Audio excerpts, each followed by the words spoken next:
Merhaba arkadaşlar, kanalıma hoş geldiniz. Şimdi Devonport'a gideceğiz. 2.30'da bir tane feribot var. Bakalım nasıl bir yermiş. Evet, şimdi de Hop kartımızı aldık. 25 dolar ücreti var. 20 dolar da içinde oluyor. Ama mesela 2 kere basılmıyor arda arda. O yüzden Ahmet tekrardan gidip kendisini almak zorunda kaldı. Onu bekliyorum.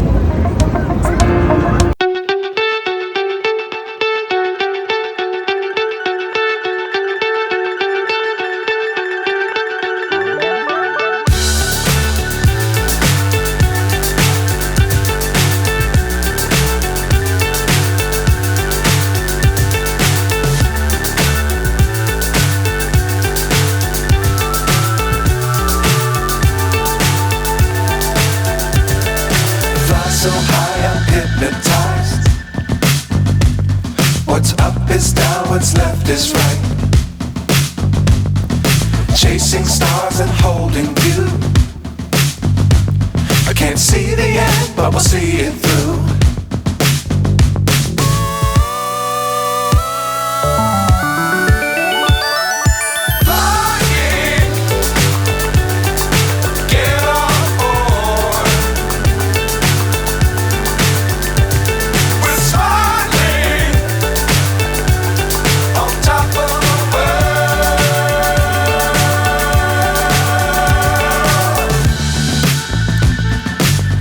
Times don't fly too high.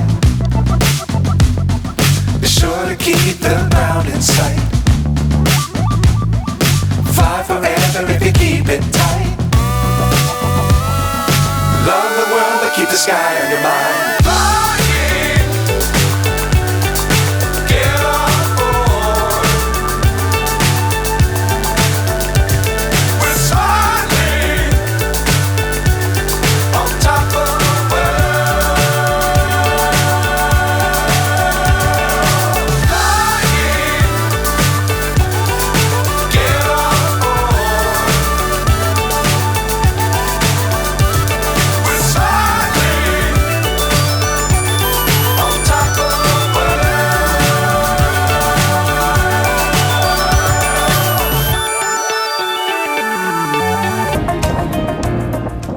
Başlıyor. Aşkım, Şimdi Ahmet'e soracağım.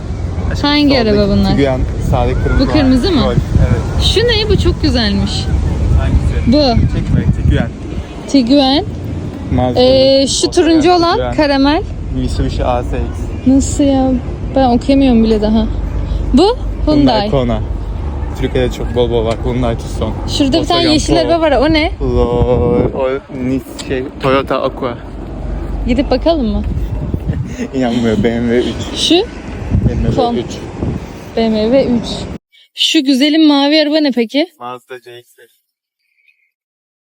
Mazda CX-5 dedi. Bu nedir? Mazda 2. Mazda 2 miymiş? Bakabilirsin. Nerede yazıyor?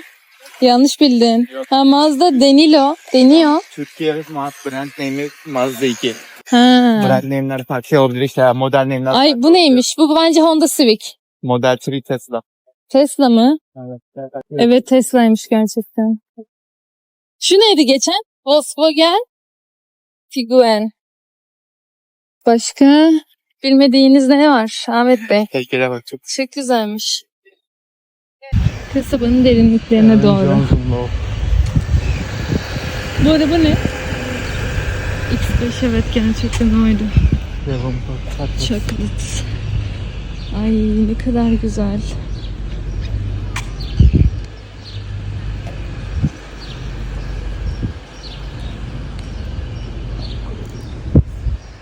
Aa, şu araba ne? Ayşe Ford Taurus. Yanlış bildin, Cortina mı Yok bunun bu adı? şey olarak Türkiye'de Taurus olarak geçiyorlar. Bunun burada mümkün ya. Çok iyi. Türkiye'de bayağı hastası çok.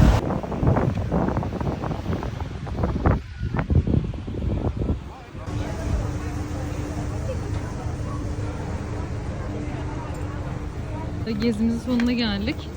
Gidiş dönüş otelde kişi başı tam bilet 10.44 tuttu. İdeal bence, normal.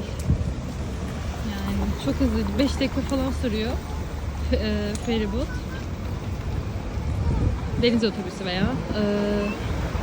Çok da güzeldi. Küçük bir kasabaydı ama ben çok beğendim. Eve gidelim dedik artık. Bayağı yorulduk. O yüzden eve gideceğiz. Metrolar da kapalı. 16 Ocağı kadar. Tadilatta. Her yer tadilatta. Ay şurada bir gösteri varmış. Hemen bakalım. You don't look like you know what I mean. I give you an example. Look, for example, this kind of easy. I can even ask for an applause, for example. You know, but just an example. What I mean is that standing on the handlebar of the bicycle is much harder, and you get to see this now. Now Sırada you can bisiklet watch this kazaları real ünlü life. olan ben. You don't have to watch through the screen. And then Mükemmel you ya. look for me in the media and it's good. Bisiklet sürmek Okay, this is yetenekli. high quality now. You don't understand? Ciddi bir iştir bu arada. Okay. Standing on the handlebar. Cool, huh? I can do many times. This is easy. Right? Ve onu yapana kadar 50 kere kaza yaparım herhalde. Biz aynı zamanda stand-upçı. If you want to help, it will be more like better like when you go like, come on, Ildor, you can do it. Like encouraging, you know, like very spontaneously from deep of your heart. If you have one, you have one. And now you can scream really loud.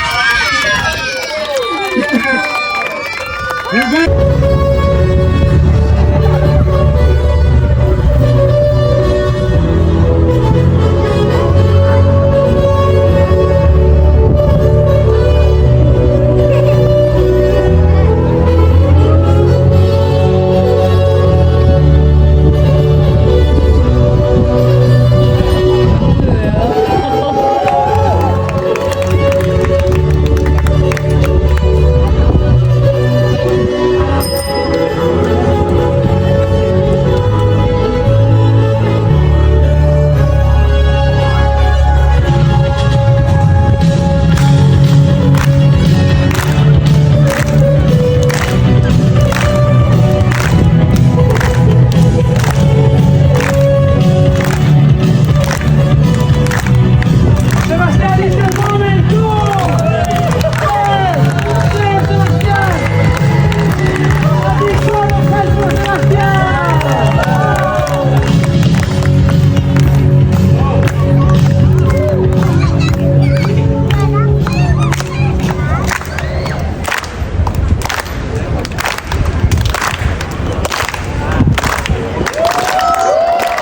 Ladies and gentlemen, this show is the very best I can do for you today. So thank you very much!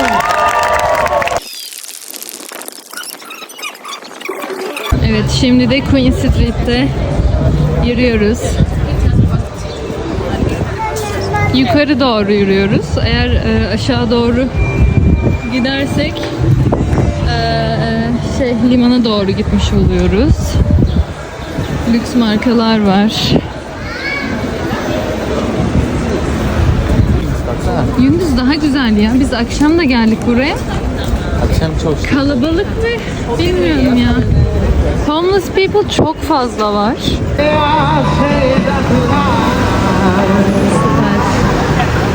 That's why all the people say, fighting hard, but I guess I'll have to change my tune. Hadi yürüyelim. Evet ya, bu çöp az önceki arabadan mı geliyor acaba? I say that line.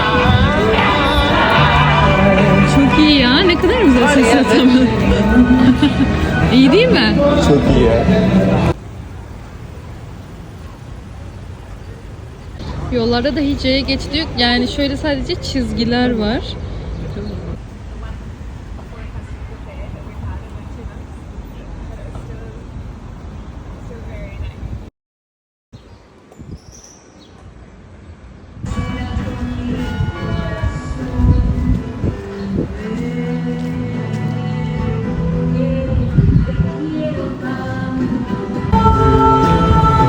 No puede ser que viva así, con este amor clavado en mí, como una maldición.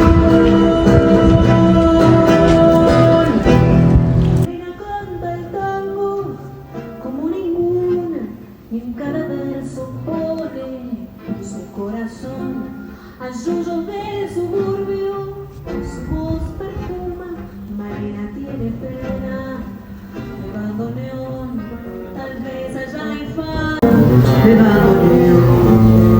Tu canción tiene el frío del último encuentro. Tu canción se hace amarga y la sal del recuerdo. Yo no sé.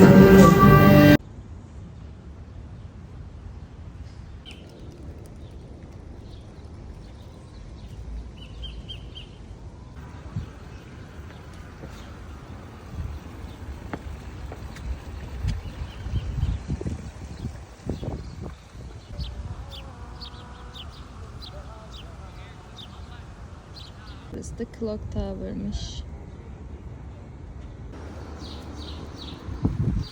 Burası okul kampüsünün içiymiş. Yani şu parkta biz dolandık. Şöyle çıktık. Keşfedelim dedik de bayağı bir farklı yerlere geldik. Ama çok beğendim ya. Şu park özellikle. Kocaman, mükemmel.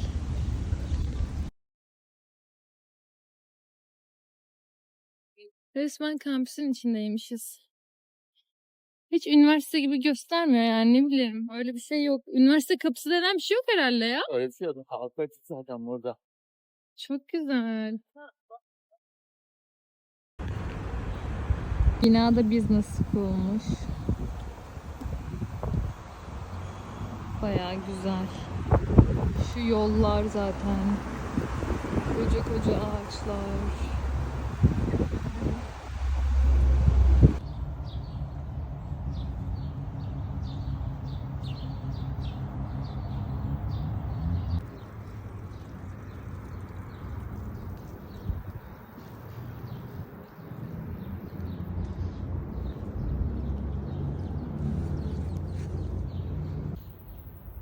Her gün bir yer keşfettikçe ya diyorum hani burada hani normalde bir yıl falan kalalım diyoruz işte veya sponsor bulamazsak mesela çalıştığımız yerde, bize sponsor olmazsa yani çalıştığımız yer falan dönmek durumunda kalacağız zaten, ama eğer işler olumlu ilerlerse mesela olabiliriz daha fazla.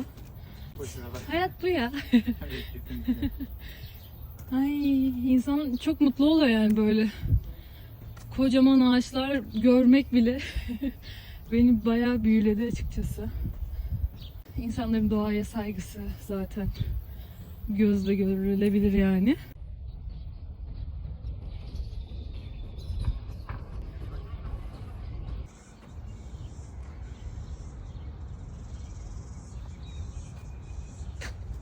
Burada yine alkol içmek yasakmış, öyle yazıyor. Şuradan girelim bakalım.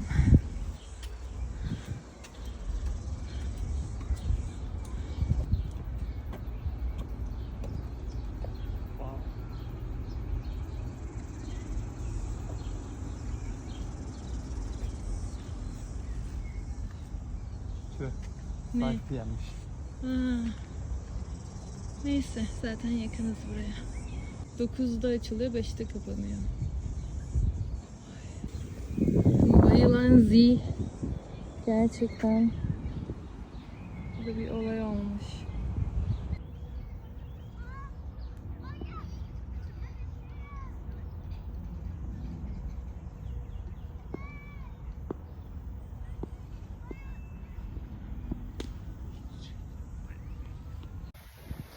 Hi guys.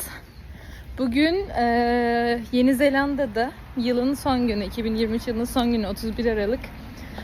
Havada bayağı bir yağışlı gösteriyor. Yani acayip derecede. O yüzden biz de uzaklara gitmeyelim dedik bugün. Zaten daha çok ev bakıyoruz. İşlerimiz var. İş ilanlarına falan başvuru yapalım dedik iyice. Çünkü tatil dolayısıyla zaten çok nasıl desem 4 Ocağı falan veriyorlar mesela ev randevularını falan.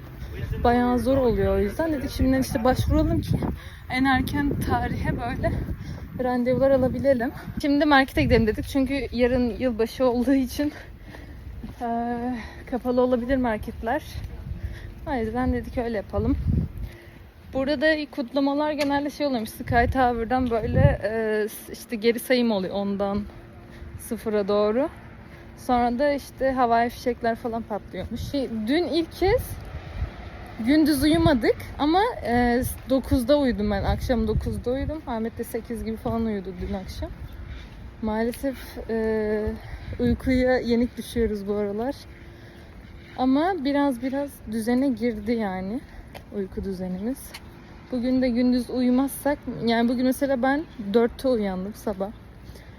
İşte ondan önceki gün 2'de falan uyanmıştım. Buraya göre gece oluyor yani. Ay sabah pardon. Her zamanki marketimize gideceğiz. Ama şemsiye ve yağmurluk alalım dedik. Çünkü acayip yağmur yağıyor yani bir iki kere. Hep böyle yağmura tutulduk. Mecbur yürümek zorunda kaldık falan yağmur altında. O yüzden bugün alalım dedik. Herkes şemsiye taşıyor elinden. Herkes taşıyor. Burada şeyi de çok sevdim. Ay. Hep böyle yaşlı çiftler var. Ve yani mesela bence 80 yaşında falan bir insan bile gayet rahat bir şekilde yürüyor falan ve çok tatlı çiftler var. Sağlıkları gayet yerinde görünüyor. Mesela hep özellikle marketlerde görüyorum. Çok şaşırıyorum yani hani hoşuma da gitti bayağı. Bir yerleri falan ağrımıyor. Tamam yine tabii ki yaşlılığın verdiği şeyler var ama çok da onları etkileyen bir şey değil bence. Yani market alışverişini etkileyen bir şey olmuyor bence onların. Beraber yürüyüş falan yapıyorlar, emekli hayatı. Bilmiyorum, hoşuma gitti açıkçası. Mutlu görünüyorlar.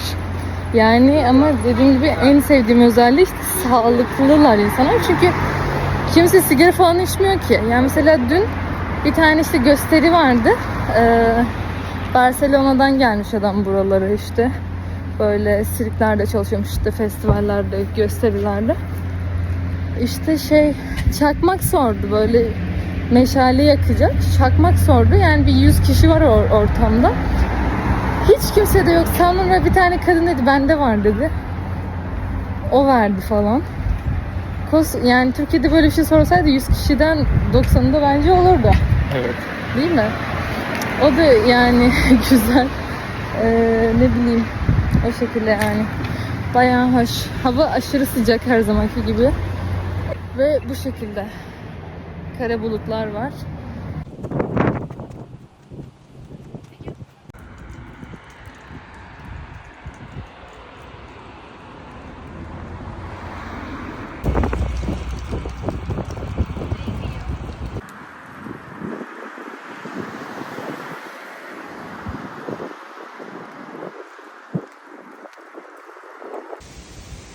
Evet, şimdi Parnell Road'a geldik. Ve ben burayı çok fazla seviyorum yani çünkü denize çok yakın, okyanusa. Yani tüm yolları okyanusa çıkıyor. O yönden çok güzel ve konum olarak da lüks bir yer oluyor zaten. Evleri muhteşem, kocaman bir tane kilisesi var, katedrali.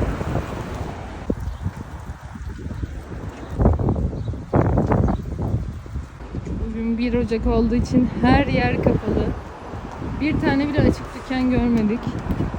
Yani hem İngiltere'de hem de böyle Yeni Zelanda'da. Hani iki ayrı ülkede yani bir taşla iki kuş vurmuş gibi hissediyorum bazen. Yani hem İngiltere'de yaşıyormuşuz gibi hem de Yeni Zelanda'da ve doğasında yaşıyoruz.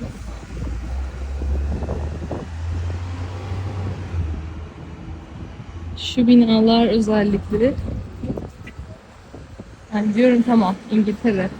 Yani oranın binaları, dizaynı, kültürü buralara çokça yansımış. Zaten paraların üzerinde bile Elizabeth'in resmi var. Bozuk paralarda.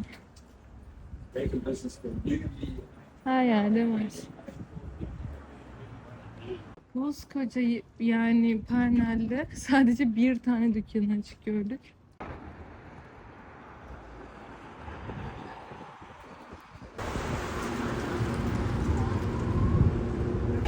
Evet, şimdi Devonport'a tekrardan gitmek istiyoruz bugün. O yüzden yeniden geldik limana. Buradan da para yatırabiliyormuşuz otobüs kartlarımıza. Şuradan dolayı da orada çok sıra vardı. O yüzden uğraşmak istemedik. Burası liman kısmı zaten. Dışarıya çıkabiliyorsunuz. Bir sürü kafeler var. Şimdi de bakalım. Saat kaçta varmış? 12'de. Buraya gelecek deniz otobüsü. Burada bekleyelim bakalım. Saat 11:45. Burada kızlar çalışıyor. Şu an yeni yanaştı limana. Vay be. Çok iyi. Şaşırdım yani. Hep genelde erkekler çalışıyor. Gayet de güzel yapıyorlar işlerini buraları. İşte bu.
Şöyle klasik bir Converse. 20 dolarmış ya. Perfect. Biz de buraya bir bakalım dedik neler var, neler yok. Kaykaylar 30 dolar, 50 dolar mükemmel. Metro AVM gibi. Ha, şuradan yapabiliyormuşuz, tamam. Bir iki belge çıkartmamız lazım ama o yüzden iyi oldu bu. Kırtasiye hiç görmedim ben galiba, değil mi? Hiç kırtasiye denen bir şey yok burada. Ha? Genelde böyle işte marketlerden alınıyor. Wow, telefona bak. Galaxy A 050 300 dolarmış. Oppo 190 dolarmış falan. Bunlar tabii örneklerini koymuş. Ay, bilgisayar 400 dolar. Lenovo 579 dolar. Tablet bakayım. 500 dolar Samsung Galaxy. Samsung. Hep Samsung mesela 279 dolarmış bu. 40 dolarmış ya. Çok iyi. 40 birim para. 24 dolarmış. Saç kurutma makinesi. Mum ve mükemmel kokuyorlar. Ne kadar? 20 dolar, sanırım 10 dolara düşüyor bu arada. Türkiye'de 500 TL falan bu mesela düşününce. Outdoor candle. Olsun, her türlü kullanılır. Ya çok iyi ev dizileri ya. 189 dolar.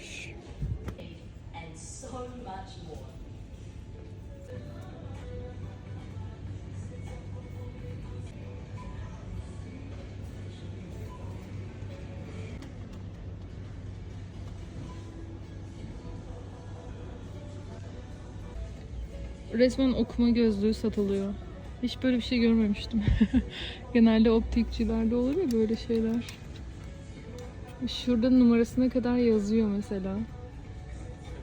Mükemmel bir şey, baksana numarasına kadar yazıyor. Mesela 1.50 mesela gözün filan. Dinlenme gözlükleri var. 2.25. Nescafelerin tanesi 7 dolar. Şöyle. 12'lisi de 113 dolara falan. Aynen 113 dolara denk geliyormuş. Soslar. Her çeşit sos var. Baharatlar. Tişört var. 6 dolarmış tanesi. Şimdi biz banka hesabı açtırmaya gidiyoruz. Vergi numaramızı oluşturmuştuk. IRD numaramızı. Onu çıkartırmaya geldik warehouse'dan. Metro market diyelim. Türkiye'deki. Kopyalarını çıkarttırdık. Print ettik ve 2 tane de vizemizin kopyasını çıkarttırdık. Totalde ne oldu? Yani 6 sayfa oldu. 25 kuruş tanesi. Tanesi 25 cent. İyi bence. Uyguna geldi. Evet, şimdi de Kiwi Bank'tan hesabımızı açtık. Bunun için IRD number gerekiyor. Ve 5 dakikalık bir işlem yani. Direkt size bir kart da veriyor. Hesap kartı. İşte bu kadar. Niye? Evet. Türkiye'de olsa hemen bir kaza yapar. Gerçekten. Çok ilginç bir detay. Tek yön yapmışlar zaten yolu da.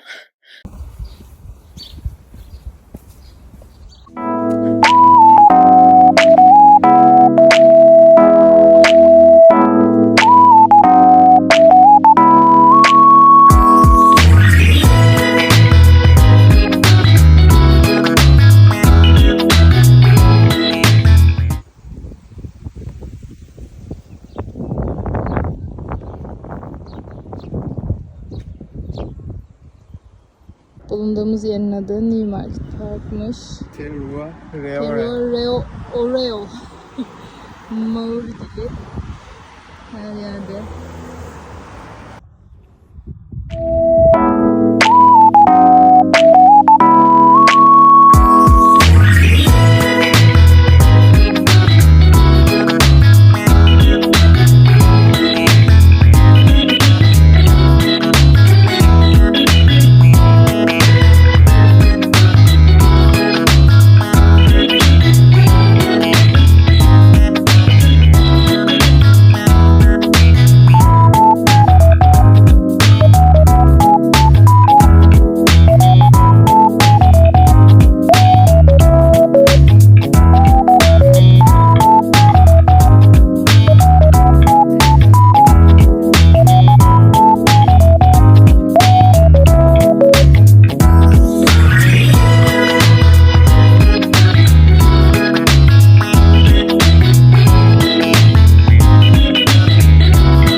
İnsanlar doğaya çok saygılı yani, hani bunu gördükçe diyorum ne güzel bir şey yapmışlar yani gelecek nesillere çok güzel bir çevre, doğa yani bırakıyorlar. Yani Türkiye ile çok karşılaştırıyorum, sürekli karşılaştırıyorum. Sonra diyorum iyi ki gelmişiz. Böyle huzur veriyor böyle. Zaten her gün bir yer keşfettikçe şey diyorum, artık ben burada hep yaşarım yani. Neden olmasın? Yani önceden hep mesafeleri bahane ediyordum işte. Hani daha Türkiye'ye yakın, daha da yakın bir yere gidelim falan. Ulaşım kolaylığı olan bir yere. Böyle bir yerde yaşamak da insana huzur veriyor yani. Hani mutluluk, stres yok, bir şey yok. Burası da Cricket Club'mış. Yeni Zelanda kriket sporuyla ünlü bayağı. Böyle çok fazla böyle şeyleri var, alanları var oynamak için. Kulüpleri falan. Biz de bir taneye denk geldik. Normalde ben yürümeyi asla sevmem. Sadece böyle gezilerde yani mecbur kaldığım için yürüyorum. Hani keşfetmek amacıyla. Ama bugün de hava mükemmel ve yürümek istedim. Ahmet yürümek istemiyor bu sefer de. Normalde ben hep şey yapardım, mırın kırın ederdim. Şimdi sıra Ahmet'te. Ahmet bana çekmiş artık. Huyu bana benzemişti. Ama çok güzel ya. Şu evlerin manzaraları, konumları. İnsanlar burada spor yapıyorlar. Burası da Newmarket Metro Station'ı oluyor ve üzerinde binalar var. Bilmiyorum, bana çok garip geliyor yani. Acaba sallanıyor mu çok etkileniyorlar mı veya bina? Bir fikrim yok. Şimdi biz de merkeze gideceğiz, Britomart'a. Burada böyle duraklarda yazıyor işte. Mesela 3 dakika sonra gelecekmiş. Doluluk oranını falan yazıyor. Bir kişi var diyor. Çok güzel ya. Ve burada genelde birileri bekliyor böyle işte. Soruyorlar nereye gideceksiniz. Hani yardımcı oluyorlar genelde, nedense böyle. Güzel bir şey. Muhtemelen çok fazla turist olduğundan dolayı da olabilir. Hep var böyle. Kaş'ta da var mesela, Kaş'taki durakta. Duraklarda hep böyle bulunuyorlar.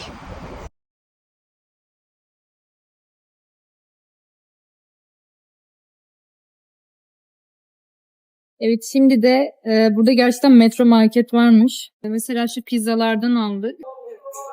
$2,5 ve bir çay aldım ben. $2.90. Ahmet'e kahve aldım. Şöyle göstereyim. Kahve aldı. O da $3.90 almış mesela. Evet, şimdi de dolar bozduracağız. Bir Amerikan doları 1.51 Yeni Zelanda dolarıyla bozduracağız değil mi? Aynen. Düşmüştün, 1.52 idi. Olsun. Okay.